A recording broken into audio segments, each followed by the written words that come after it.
안녕하세요, 방영춘입니다. 이번 시간에는 요거죠. 그린벨트 개발제한구역 총정리를 지금 제가 하고 있죠.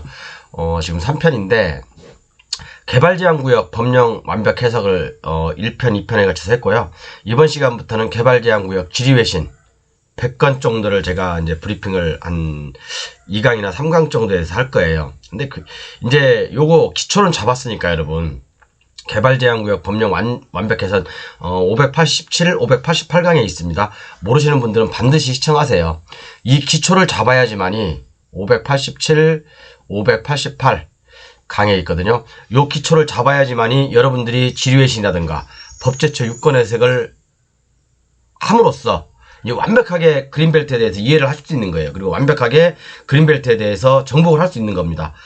그리고 제가 이제 중요한 개념들을 항상 잡고 진행하잖아요. 그러니까 그렇게 하시고, 모르시는 분들은 반드시 제 587강, 588강 방금 전에 했던 겁니다. 반드시 시청하시고, 이번 시간부터 이제 개발제한구역 지리외신. 이걸 기본이 돼 있는 분들은 이걸 듣게 되면 더 확실하게 이제, 개발제한구역에서, 의자가 너무 불편해서, 개발제한구역에서 이런 행위들을 할 수 있구나. 이렇게 법을 해석하는구나. 그죠? 이렇게 공무원들이, 이게 지리외신이라는 게 그거잖아요. 공무원들이, 일선에 있는 공무원들이 상급기관에 있는, 상급기관에다가 질의를 한 건데, 그죠? 질의를 하면 상급기관에서는 답변을 해줘야 되죠. 그죠? 이게 바로 지리외신입니다. 그렇기 때문에, 실질적으로 다른 지리외신은 사실은 저는 별로 잘 중요하다고 생각하진 않아요. 그렇지만, 개발 제한구역에 관한 지리외신은요, 어떻게 보면 이게 법이에요, 법. 왜? 개발 제한구역 안에는 지극히 재량행위가 많거든요. 지극히 재량행위권이 많다 보니까 개발행위 허가보다 개발 제한구역이 더 재량행위가 많습니다. 그러다 보니까 저는 이 지리외신도 굉장히 중요하다고 생각하거든요. 다른 지리외신은 저는 솔직히 별로, 예를 들어 건축관계자 명의변경 지리외신 별로 안 믿습니다. 저는 거의 안 믿어요. 저는 100% 되기 때문에 100% 제가 이길 수 있고 건축관계자 명의변경 할 수 있기 때문에 저는 안 믿어요. 그렇지만 이 개발 제한구역에 관한 지리외신은 정말 이게 법이라고 봐도 무방합니다, 여러분. 법이라고 봐도 무방해요. 법이라고 봐도. 그렇기 때문에 굉장히 중요한 겁니다. 그래서 이번 시간 이제 또 다음 시간 계속해서 이렇게 이제 법제처 유권 해석 대법원 판례 쭉쭉 진행할 거고요. 지금 제가 9월 20일부터 어제부터죠. 30일까지 교재를 한시적으로 판매하고 있습니다. 오늘 한 분 더, 하남시에 사시는 분이 한 분 더 추가해서 지금 12분이 됐습니다. 남은 자리는 8개밖에 없어요. 8개밖에 없으니까 교재 혹시 구매하지 않으신 분들은 구매하셔서 공부하세요. 돈 100만 원, 돈 얼마? 그거 아까운 게 아니에요, 여러분.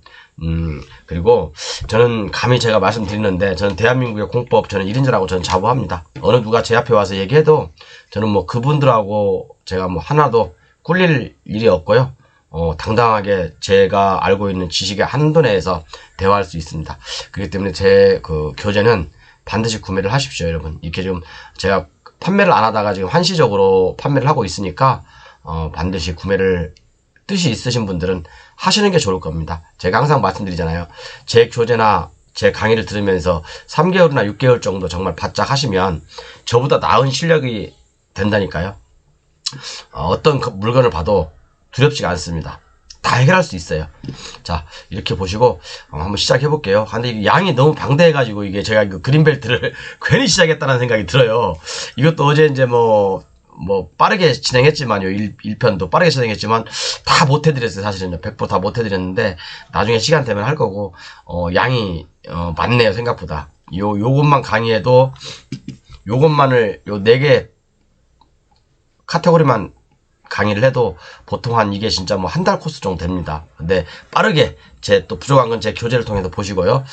그렇게 공부하시기 바랍니다. 개발제한구역 지리외신 시작하겠습니다. 자, 여러분, 개발제한구역, 제가 이제 전 시간에도 항상 기본이 제일 중요하다고 했잖아요. 그죠? 법의 기본이 가장 중요하다. 아까 그래서 법, 시행령, 시행규칙에 대해서 나와 있는 내용들에 대해서 아주 상세하게 저번 시간에 이 편에서 말씀드렸고, 개발제한구역 내 불법행위, 그죠? 원칙은 개발제한구역 안에서 지정 목적에 위배되는 건축물의 건축 용도 변경, 공작물의 설치, 중목의 벌채, 토지의 형질 변경, 토지의 분할도 안 됩니다. 물건을 쌓는 행위도 안 돼요. 국토계획 및 이용에 관한 법률 어쩌고저쩌고에 대한 도시계획 사업 이런 것도 안 됩니다. 안 돼요. 다만 허가를 받으면 됩니다. 허가를 받으면. 근데 이 허가가 굉장히 까다롭죠. 허가의 조건을 저번 시간에 제가 쭉쭉쭉 말씀드렸죠. 그죠? 허가의 조건이 굉장히 까다롭죠.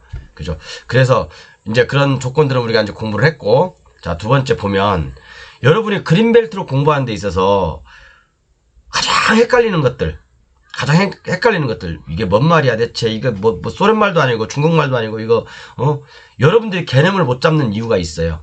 왜? 개념을 못 잡는 이유는 방향이 틀렸기 때문에. 방향이, 제가 그래서 말씀드렸잖아요. 항상 그린벨트에 건축을 하기 위한 조건이 있죠. 그린벨트를 개발하기 위한 조건, 첫 번째 대인 조건이 있고, 이것들은 어느 교재에도 어느 책에도 안 나와 있는, 제가 공부하면서 어려워했던 것들을 정리한 거예요. 자, 대인 조건이 있을 수 있죠.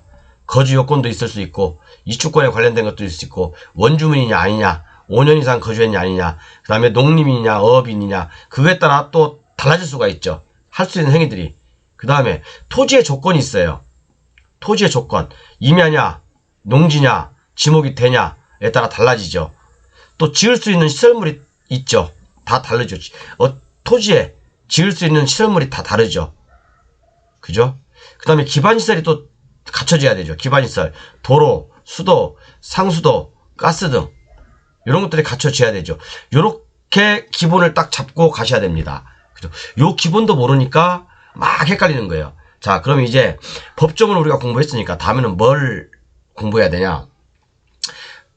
공부해야 되는 게 아니라 이제 헷갈릴 수 있는 것들, 여러분들이 그린벨트를 공부하면서 헷갈릴 수 있는 문장들을 제가 정리해봤어요.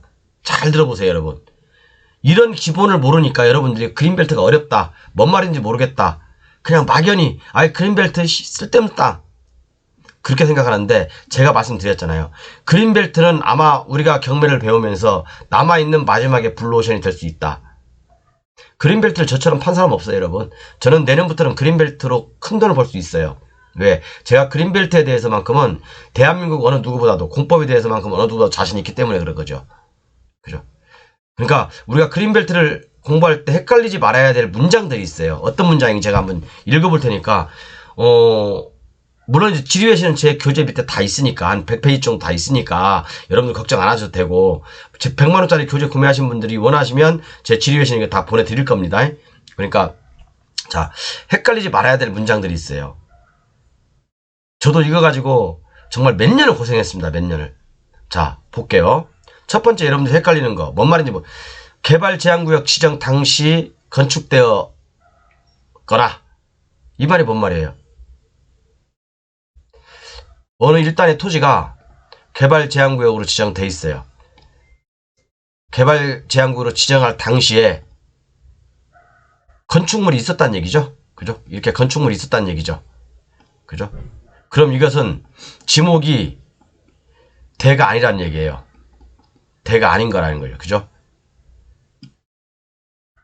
지목이 대가 아니어도 상관없어요. 잘 들으셔야 돼요, 여러분. 이걸 구분할 줄 알아야지 그린벨트를 정복할 수 있다니까요. 이걸 모르면 여기 위에 있는 거, 제가 전 강의 때 엄청나게 설명 많이 했죠. 이거 정말 중요한 거. 이걸 모르고 또 이걸 모르면, 아래 걸 모르면 그린벨트를 아무리 공부해도 도로앞이 탑이라니까요. 모른다니까. 몰라, 여러분. 제가 이걸 모르고 그린벨트를 안다 라고 하는 사람이 있으면 제가 손에다 장을 쥐고 하늘 올라갈게요. 근데 뜨거운 장에다 지지지 않고 그냥 찬 장에다가 손을 지지고 뭐 하늘로 올라갈 수 있나 모르겠다. 어쨌든 개발제한구역 지정 당시 건축되어 있거나, 이런 단어가 많이 나옵니다. 이런 단어가 많이 나와요. 그리고 또 하나, 그럼 이것은 뭐야? 개발제한구역 지정할 당시 70년대겠죠. 그죠? 70년도에 지정할 당시 건축이 되었거나 집이 있었거나, 그 말이죠. 건축이 되었다는 것은 집이 있다는 얘기죠. 그죠? 그렇지만 어떤 사유로 해가지고 지목을 대로 바꾸지 않았다, 그거죠. 또 하나, 개발제한구역 지정 당시부터 지목이 대인 토지, 요건 많이 들어봤죠. 그죠? 요건 많이 들어봤을 거예요. 개발제한구역을 지정할 당시에 지목이 돼야 돼. 지목이 이미 대로 바뀌었어. 그죠? 건축물이 있든 없든, 그죠? 건물이 있다가 멸실됐든 어쨌든 지목이 돼야 지목이 돼. 지목. 임야가 아니라 대라고요. 대. 농지가 아니라 대라고요. 이런 경우가 있을 수 있고 이런 단어가 많이 나옵니다. 그죠? 잘 구분하셔야 돼 이거요. 그 다음에 개발 제한구역 지정 당시부터 있던 기존의 주택이 있는 토지에. 이게 뭔 말이야? 똑같은 말이에요. 1번이나 3번은 비슷한 말입니다. 비슷한 말. 비슷한 말. 비슷한 말이에요. 똑같은 말이죠. 그러니까 용어를 달리 쓸 뿐이에요. 여러분들이 헷갈리지 말라고 제가 이거 수없이 많이 나옵니다. 이 네 개를 구분하지 못하면 여러분 절대 개발제한구역에서 돈을 못 벌어요. 벌 수가 없어요.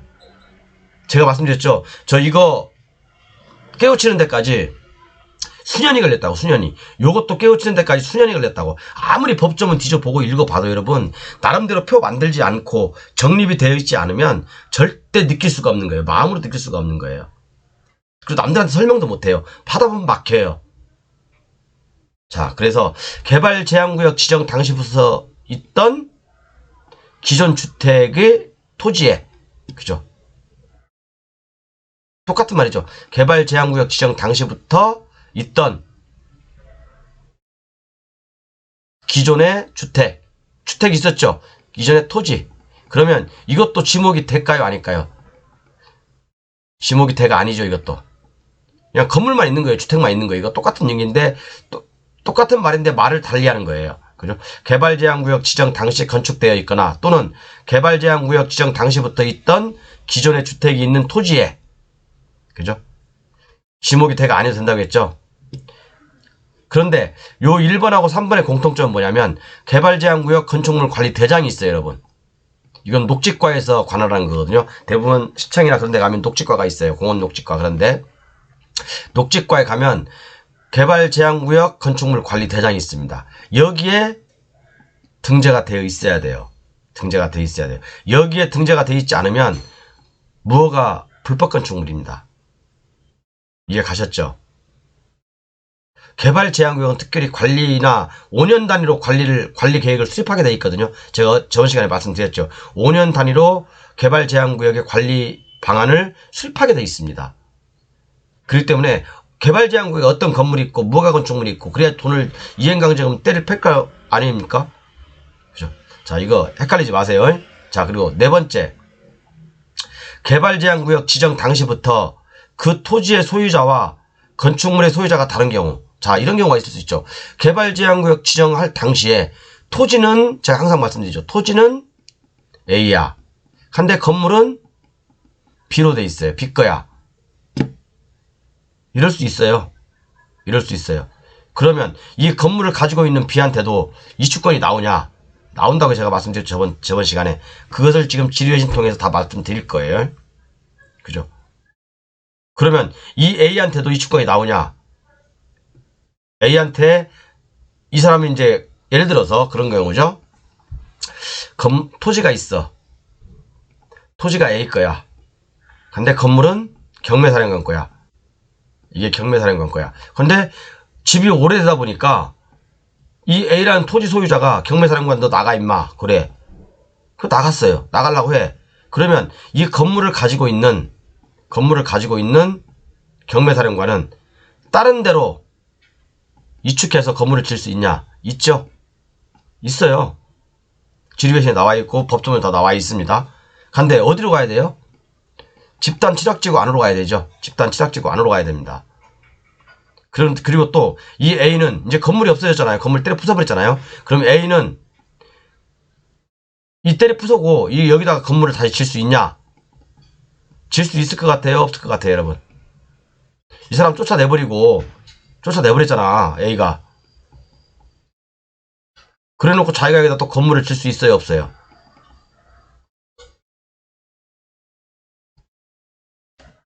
여러분 모르잖아요. 그러니까 우리가 어제 배운 것들은 법조문을 위주로 할 수 있는 행위들, 그죠? 대인 조건, 토지 조건, 지을 수 있는 시설물, 그 다음에 기반시설 이런 것들을 배웠잖아요. 그죠? 법조문에서 나와 있는 것들. 그렇지만 법조문에 나와 있지 않는 것들을 해석하는 지리회신에 대해서 지금 이번 시간에 공부하는 거예요. 그러니까 이 A는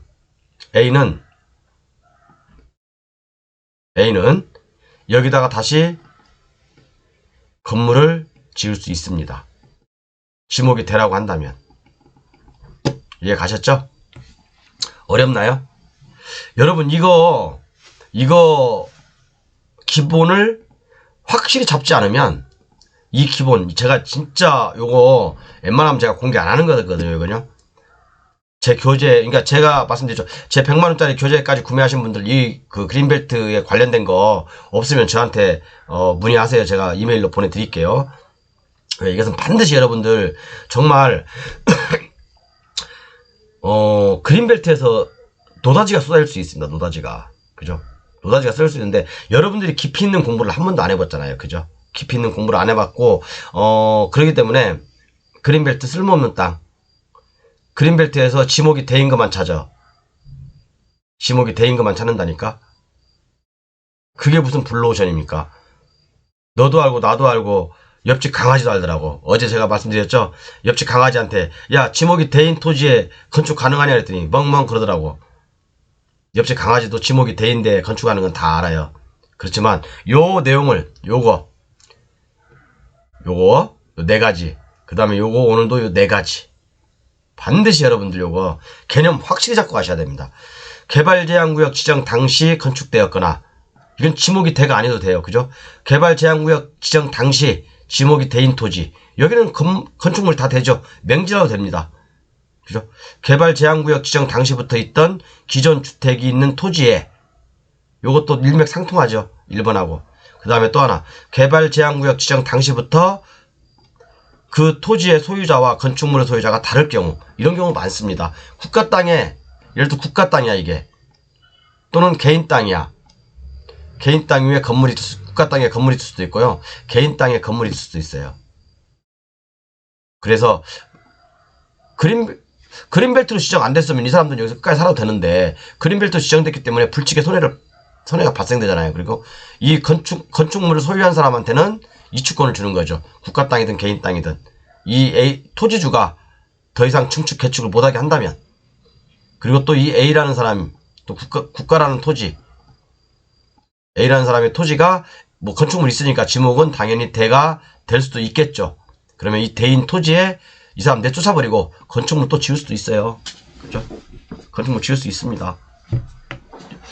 건축물 소유자도 윤이고 토지 소유자도 윤인할 수 있는 어떤 그런 뭐야 이게 윤인할 수 있는 방법이죠. 아셨죠? 제가 이 내용에 대해서 지금 20분 동안 설명드렸어요, 여러분. 20분 동안 설명드렸어요. 왜? 그만큼 중요하기 때문에 그런 겁니다. 그만큼 중요하기 때문에 이걸 모르면 그린벨트 모르는 거예요. 모르는 거라고요. 자, 그럼 이제 지리외신으로 바로바로 넘어가 볼게요. 지리외신은 제가 이렇게 보니까 용량이 너무 많은데 이거 쭉 제가 정리를 좀 해놨거든요. 정리가 아직 다 안 됐어요. 정리가 안 됐는데 거의 한 57페이지 이거 정리하면 한 100페이지 정도 되겠더라고요. 지리외신을 제가 어마어마하게 많이 보유하고 있는데 용량이 너무 많은 것 같아. 자, 그럼 한번 이제 기틀을 잡았으니까 저번 시간하고 이번 시간에 자, 그러면 좀 조금 속도를 좀 내서 빨리 진행해 볼게요. 이게 괜히 그린벨트 해가지고 시간이 너무 많이 뺏겨. 그냥 쉬운 물건 분석이나 하고 그래야 되는데 거기 자,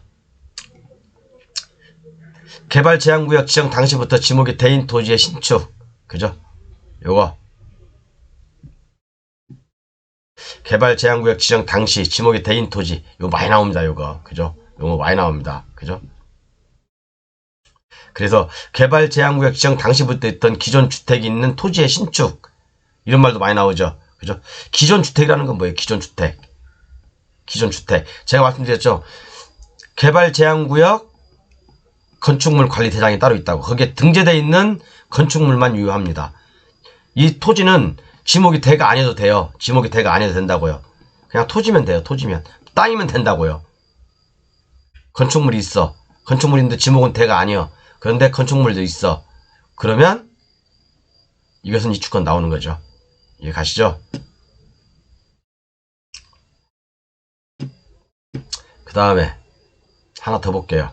여러분 헷갈리지 말라고 제가 기틀을 잡기 위한 겁니다. 그죠? 자, 한번 볼게요. 주의 제가 했죠, 이렇게요.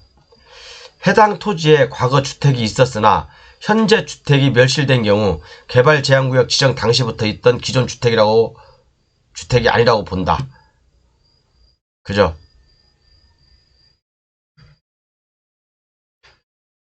자, 개발 제한구역 지정 당시에 건물이 있었어요. 그런데 이게 멸실되고 없어버렸어. 멸실되고 없어졌어. 그러면 이걸 기존 주택, 건물이 없어졌는데 무슨 기존 주택이야. 기존 주택이 아니죠. 그죠? 이해 가시죠? 그렇기 때문에 그런 경우가 있을 수 있어요, 여러분. 자, 이게 A 소유야. 이게 B 소유야. 에이, 모르겠다. 이 사람 여기, 이게 지목이 돼도 아니야. 지목이 돼도 아니야. 그러면 이 A는 여기다 건물을 신축할 수 있을까요? 없을까요? 없어요. 그죠? 자, 주의 두 번째. 구역 지정 당시부터 있던 기존의 주택이 대지가 아닌 경우 해당 형질변경을 해야 하고, 그죠? 형질변경을 해야 되잖아요. 그죠? 맞죠? 330제곱미터 이하로 신축이 가능하죠. 그죠? 예를 들어서 이 토지가 550제곱미터야. 그러면 그린벨트 내에서 허용되고 있는 형질 변경의 면적은 330제곱미터죠. 330제곱미터. 그러면 이 나머지 여기 330제곱미터만 형질 변경이 가능한 거죠. 그죠? 주택이나 근생시설의 형질 변경 면적은 330제곱미터 이하로 정해져 있기 때문에 토지 면적이 330이 초과하면 330제곱미터 이하로 분할하여 토지 면적을 330제곱미터 이하로 분할하여 토지 면적을 어쩌고저쩌고 한다 신축할 수 있다. 그렇게 하면 됩니다. 그렇게 보시면 돼요. 이해 가셨죠? 어렵죠, 여러분? 어쨌든 그렇게 생각하시면 돼요. 그린벨트에서 건축할 수 있는 대지 면적은 토지 면적은 330이다. 100평이죠, 100평. 100평밖에 안 돼요. 자, 빠르게 한번 보겠습니다. 이제 이해 가셨죠? 이제, 그러니까 제가 이렇게 기본을 잡는데 지금 거의 30분을, 20분을 썼어요. 이제 기본이 어느 정도, 이제 이 틀이 잡히셨죠? 이 틀이. 아, 그리고 제 교재 가지고 다시 한번 말씀드리지만, 이거 뭐, 없으신 분들은 말씀하세요. 블루오션 교재까지 구매하신 분들은 이거 보내드릴 테니까요. 왜? 반드시 알면 여러분 큰돈 됩니다. 자, 지리회신 지금부터 시작해보겠습니다. 뭐 많은 걸 못 할 것 같아요. 이번엔 이제 좀 개념을 잡는데 시간을 좀 많이 할애했기 때문에 저번에는 1시간 막 넘게 하니까 목이 아프더라고. 이제는 한 30분, 한 18분만 더 하고 이번 강의는 마칠 거예요. 네, 또 다음 강의 때 하겠습니다. 자, 개발제한구역 지리회신 시작합니다. 실제 생활을 영위하고 있으나 자기 소유의 주택이 없는 경우 개발제한구역 내에서 버섯제 배사 등이 신축할 수 있는가? 없죠? 이건 당연하게 없는 거예요. 그죠? 없어요. 개발지역 세대를 구성하고 거주를 해야 돼요. 개발지역구역 내에서 한 세대를 구성하고 거기에 거주를 한 사람만이 버섯제 배사 아니면 그와 유사한 우리가 농작물 관련된 시설들 할 수가 있습니다. 뭐 아무나 다 하는 거 아니에요. 설치할 수 없을 것임 이렇게 나와 있죠. 없을 것임이라고 나와 있습니다. 자, 그 다음에 농업법인이 개발지역구역 안에서 버섯 재배사 또는 콩나물 재배사를 신축할 수 있는지 여부. 여러분 할 수 있을 것 같아요? 없을 것 같아요? 농업법인이야. 농업법인. 없죠? 왜? 개발제한구역에서는 1가구 1세대를 기준으로 하잖아요. 그죠? 그럼 법인이 1가구 1세대입니까? 우리가 이게 법이라는 게 항상 그러잖아요. 판례도 마찬가지고. 단어 하나 차이에 되고 안 되고가 차이 난다니까요. 되고 안 되고가. 그럼 법인은 1세대입니까? 아니죠. 그렇기 때문에 법인은 버섯 재배사 또는 콩나물 재배사 이런 것도 못해요. 그린벨트 안에서. 그죠? 1가구를 기준으로 하기 때문에 1가구를 주택을 소유하면서 거주하는 1세대를 기준으로 하기 때문에 법인은 콩나물 재배사 설치할 수 없죠. 맞죠? 그죠? 그 다음에 그러니까 어떻게 보면 상식적인 게 굉장히 많이 나와요. 상식적인 게 굉장히 많이 나오는데 여러분들이 그린벨트는 저도 그렇게 강의를 하죠. 풀 한 포기 나무 한 포기 뽑을 수 없다. 내 마음대로. 내 마음대로. 뽑을 수 없으면 베버리면 되나? 안 되죠? 자,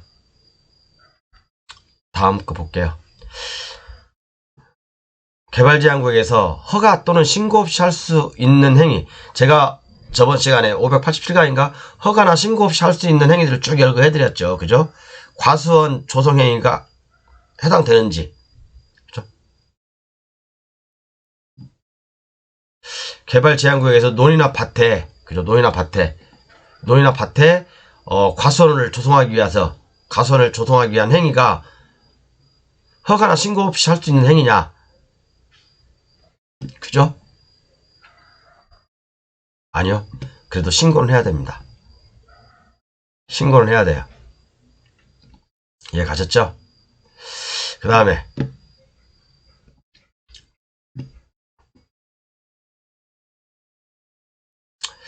개발제한구역 5년 이상 거주자. 저번 시간에 말씀드렸지만 다시 제가 이 강의를, 그러니까 법제처 6권 해석을 이해하시려면 여러분 제 강의를 처음부터 들으셔야 돼요. 570, 587, 588, 아까 말씀드린 589 이런 순서적으로 들어야 되거든요. 그러니까 개발제한구역 5년 이상 거주자의 유산 상속에 따른 거주권 상속 여부. 자, 5년 이상 거주자는 뭡니까? 주택도 지을 수 있고 근생도 지을 수 있죠. 그린벨트 안에서 요건이 맞다면, 아까 제가 말씀드린 4가지 요건이 맞다면, 건축하기 위한 요건이 맞다면, 맞출 수 있다면. 그렇지만 상속도 가능하냐? 이건 안 되는 거죠. 그죠? 여기 나와 있죠. 5년 이상 거주자 요건은 상속이나 증여 등에 의하여 이전될 수 없을 것이. 그죠? 나와 있습니다. 그 다음에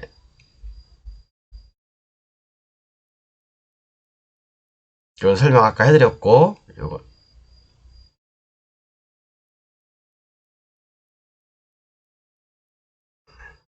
진짜 좋고, 예.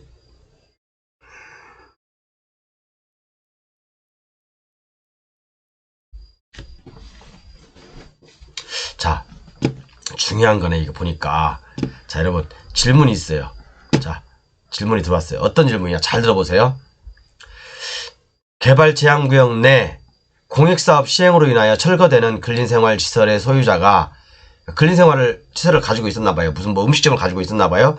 개발제한구역 내 자기 소유의 토지에 근생을 신축하고자 하는 경우로서 주택 예정지가 개발제한구역 지정 당시부터 지목이 된 토지가 아니고 진입로가 없다면 해당 토지 주택을 신축할 수 있는지 여부. 여러분 될까요? 안 될까요? 될까요? 안 될까요?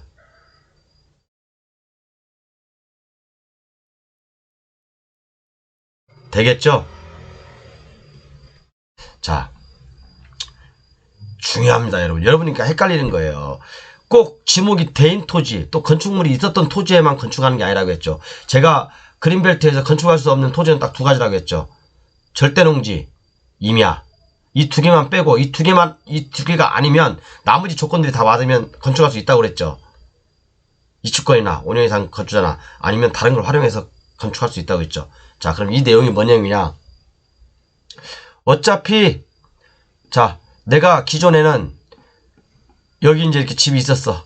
요게 이제 없어져 버렸어요. 도로가 나버려가지고 이주권 딱지를 받았어. 그래서 다른데 토지를 샀어. 다른데 토지를 하나 샀어. 그런데 이 토지가 도로하고 접하지 않았어. 도로하고 떨어져 있어. 그러면 이 토지에 내가 건축 행위를 할 수 있냐 없냐 그거죠. 할 수 있죠.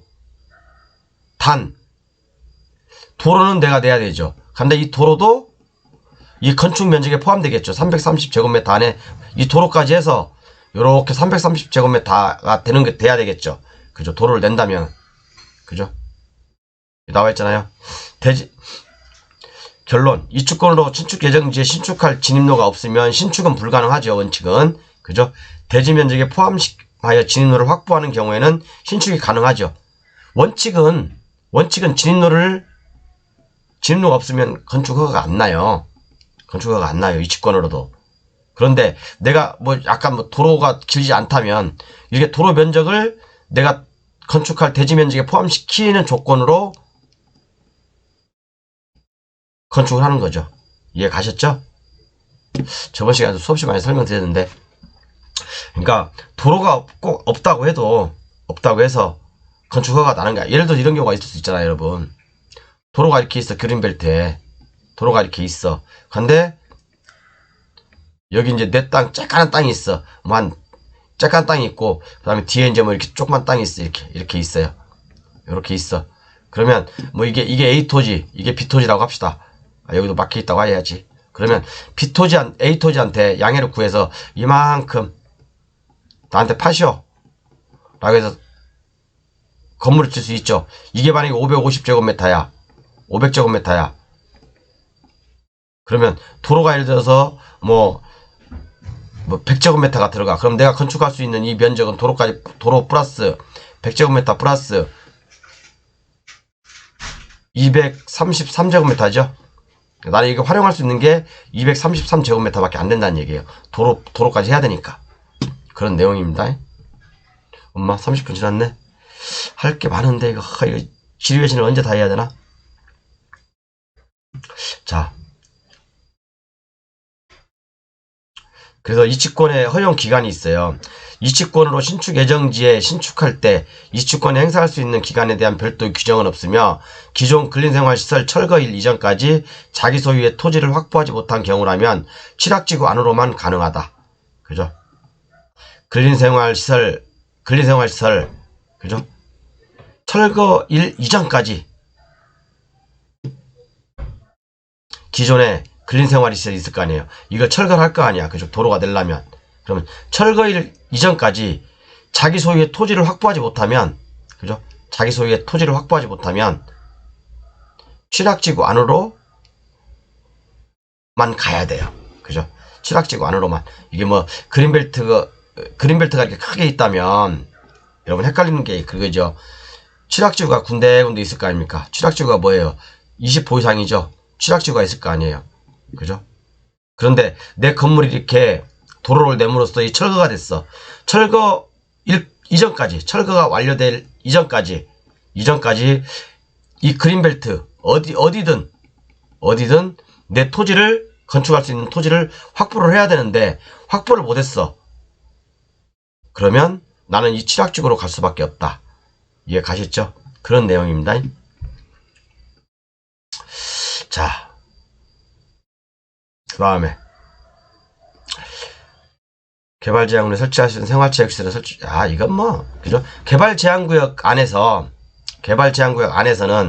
국가도 생활체육시설을 설치할 수 있고 개인도 생활체육시설을 할 수 있죠. 그죠? 요런 것들 배구장, 테니스장, 배드민턴장, 게이트볼장, 롤러스케이트장, 잔디 축구장, 야외 수영장, 궁도장, 사격장, 승마장, 뭐 기타 이와 유사한 체육시설, 그죠? 할 수 있습니다. 할 수 있어요. 국가뿐만 아니라 개인도 할 수 있다고요. 그죠? 이해 가셨죠? 그렇게 보시면 되고, 자, 국책사업 해제 총량. 요것은 뭐 여러분들 몰라도 돼요. 요것은 국책사업 해제 총량. 이건 몰라도 되고, 왜냐면 각 시마다 국가에서 지정을 해줘요. 너희들은 얼마 이번에 그린벨트 해자고 뭐 총량제가 있어요. 총량제인데 우리가 이런 건 몰라도 됩니다, 여러분. 자, 요거 한번 볼게요. 주택 호수 산정 관련. 제가 옛날에 경매할 때 제가 여러분 집단 취락지구나 자연 취락지구는 제가 좋은 땅이라고 말씀드렸죠. 왜? 건폐율 용적률에 인센티브가 있죠. 그리고 이 개발 제한구역 안에 집단 취락지구가 이렇게 있다면 20호 이상이 있다면 제가 옛날에는 그랬어요. 경매할 때 이런 건 진짜 저만의 좀 비밀인데 한 7, 8년 전, 한 10년 됐어요. 취락지구로 딱 지정돼 있으면 이 지역 안에 가구 수가 몇 개인지 세어봤어요. 이렇게요. 만약에 17개, 18개다. 아니면 근데 취락지구로 지정 안 돼 있어. 근데 모여있는 가구수가, 취락지구는 아니에요. 모여있는, 그린벨트 안에 모여있는 가구수가 뭐 17개, 18개야. 그러면 저는 이런 경매 물건을 많이 노렸습니다, 옛날에는요. 왜? 여기에 이주권으로 뭐가 들어오든 20호 이상만 되면 집단 취락지구로 지정이 되잖아요. 그죠? 집단 취락지구로 지정되잖아요. 이건 사실은 저만의 노하우였는데, 옛날에 제가 오늘 처음으로 공개하는 겁니다. 이거 어떻게든 누군가는 이축을 통해서, 아니면 조건이 맞아서 이쪽에 건축을 할 수 있을 거 아닙니까? 그죠? 건축을 하잖아요. 그럼 20호가 넘어가면 뭡니까? 집단 취락지구로 지정이 되죠. 그러면 건폐율, 용적률이 상향되죠. 그죠? 나중에 이 그린벨트가 수용된다 하더라도 이쪽은 일종 주거지역이나, 그죠? 그런 쪽으로 바뀔 확률이 굉장히 높습니다. 그래서 옛날에 제가 그린벨트 안에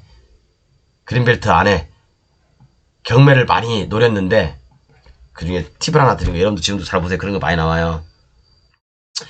별 얘기를 다 하네. 이런 걸 알려드리면 안 되는데, 경매할 때 어느 누구도 모르는 거, 요거 이쪽 근처에 집이 몇 개인가, 근린생활실이 몇 개인가 세봤어요. 세보기도 했습니다. 그러면 아니나 다를까 1, 2년 후에 취락지구로 지정이 돼 있어요. 그러면 대박 나는 거죠. 대박입니다, 여러분. 대박. 이해 가셨죠? 뭐 그건 그렇다고 하고, 주택으로 산정. 20호 집단 취락 해제와 관련해서 개발제한구역의 건축물 관리대장 20호 이상이나 불법 증축으로 인하여 실제 어쩌고저쩌고 나와 있는데, 우리가 이제 개발제한구역 안에 이 집단 취락지구가 있지 않습니까? 그러면 이게 20호 이상이야 돼야지 집단 취락지구로 지정이 되잖아요. 그럼 여기가 무허가 미등기 또는 개발제한구역 건축물 관리대장, 개발제한구역 건축물 관리대장에 없는 건물도 포함되냐? 포함 안 됩니다. 개발제한구역 건축물 관리대장에 포함이 돼 있어야 됩니다. 그래야지 20호 이상으로 인정이 되는 거예요. 그 다음에 해제되는 취락지구가 개발계획 관련해서 이제 어떤 종이 있잖아요. 그죠? 예를 들어서 집단 취락지구에서 해제되면, 그죠? 뭐 이런 거 갖다가 상업지역이나 2종이나 3종이나 이런 걸로 바꿀 수 있냐? 얼마든지 뭐 그것은 그 지정권자 아니면 입안권자의 재량권이니까 바꿀 수 있죠. 그죠? 근데 그 주위에, 예를 들어서 그런 경우는 있어요. 여기가 집단 취락지구인데 여기가 막 큰 신도시가 들어왔어요. 그러면 여기가 이제 집단 취락지구라고 합시다. 그럼 이 집단 취락지구도 종이 상향되잖아요. 그죠? 이제 일종 일반 주거지역에서 그래서 상업적으로 바꾼다든가, 그러면 이 주위의 신도시하고 어울릴 수 있을 정도의 종 상향은 가능하다. 그렇게 보시면 돼요. 그러니까 엄청나게 좋은 땅일 수도 있다는 얘기예요.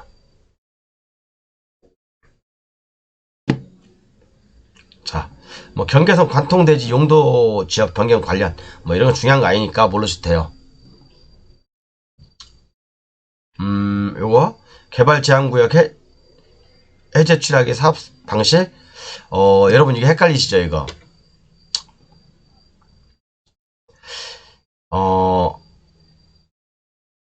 요거 어떤 이제 그린벨트 안에가 있어요. 그린벨트 안에 있습니다. 그럼 여기 취락지구가 일부가 있을 거 아닙니까? 그죠? 그러면 이 취락지구를 딱 빼고 이렇게 이쪽에 신도시를 만들어요. 그러면 이 취락지구도 신도시에 준하는 그런 사업 방식 할 수 있냐, 단일 구역이냐 또는 단일 계획이냐로 구획지어서 이 사업을 종을 상향시킬 수 있냐, 있습니다, 여러분. 그러니까 이런 게 보통 이 신도시가 지정되면 그 주위에 있는 칠학지구 또는 건물들이 대박 치는 거 아닙니까? 보통 뭐 옛날에 뭐 2, 300 갔다가 딱 신도시 들어선다. 이 칠학지구가 몇 천만 원씩 갑니다, 여러분. 이게 몇 천만 원씩 가요. 그런 경우들 많이 있습니다. 자, 지리외신 뭐 이제 쭉쭉 하고 있는데, 뭐 경계선 관통대지, 뭐 이런 단절 토지, 단계열 해제 가능성, 뭐 이런 것은 특별히 중요한 거 아니니까요. 여기 또 집단 취락지구 해제 주택호수 산정 관련 요것도 아까 제가 설명드렸죠. 개발제한구역 건축물 관리 대장에 있는 것들만 올라갈 수 있다 라고 제가 설명드렸어요. 그 다음에 자, 요거 어떤 사람이 옛날에 그런 경우도 있었어요. 개발제한구역이 딱 있어. 그런데 여기 이제 개발제한구역 안에 개발지역구역 안에 집단 취락지구가 이렇게 있거든요. 근데 여기에 연립이 하나 있었어요. 근데 이 연립이 뭐냐면 군인들을 위한 사택이었어요. 군인들을 위한 사택. 그러면 여기 연립이 이게 8개인가 12개인가 있었는데, 그럼 이 8가구를 8개를 주택 호수를 8개로 인정할 것이냐, 아니면 이 전체를 하나로 인정할 것이냐, 그게 관건이 됐던 일이 있거든요. 그죠? 여러분 생각은 어떠세요? 8세대니까, 연립 하나가 8세대니까, 8호로 인정해야 될 것 같아요? 8호로? 아니면, 하나로 인정해야 될 것 같습니까? 여기, 질의 내용이 나와 있고, 회신에 나와 있는데, 이건 하나로 인정합니다, 하나로. 그죠? 하나로 인정합니다. 그래서, 이걸 낙찰받고, 낙찰받고, 야, 나는 8개, 뭐, 이축권이 생겼네. 개소리입니다, 이걸. 그 다음에, 이거 뭐 할 필요 없고.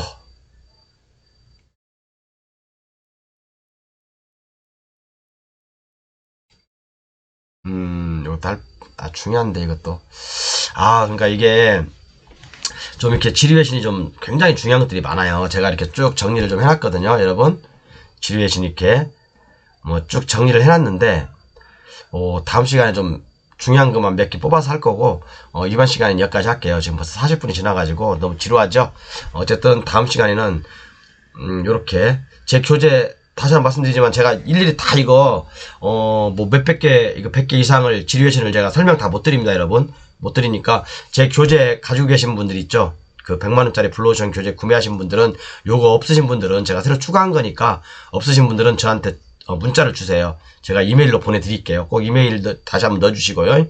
제 물론 핸드폰에 다 저장돼 있긴 한데 제가 모를 수 있으니까. 그래서 이 기본 교재를 통해서 아까 저기 요거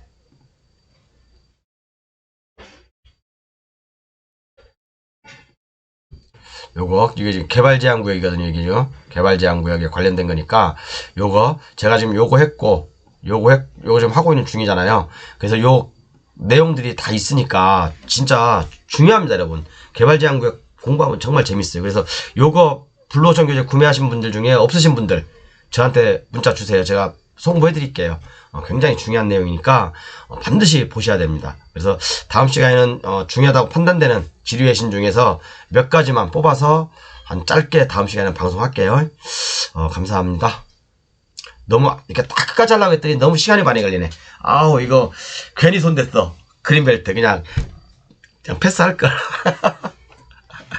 어쨌든 지리외신 반드시 공부하셔야 돼요. 저기 여러분들 요거 진짜 많아요. 지리외신 제가 정리해놓은 거 정말 많고, 그러니까 꼭 공부하셔야 됩니다. 요거 한 번씩 다 읽어보세요. 그리고 가장 중요한 거, 요거 앞에 기틀 잡는 거, 요 기틀 잡는 것은 정말 중요합니다. 정말 중요해요. 이것을 기틀을 잡아야지 지리외신을 읽을 때 이해가 가는 겁니다, 여러분. 아셨죠? 그리고 요 기틀을 잡아야지만이 제 기본 강의가 587, 588강 이해 가는 거고, 요 기틀을 잡아야지만이 지리외신이 이해가 가는 겁니다. 아셨죠? 감사합니다.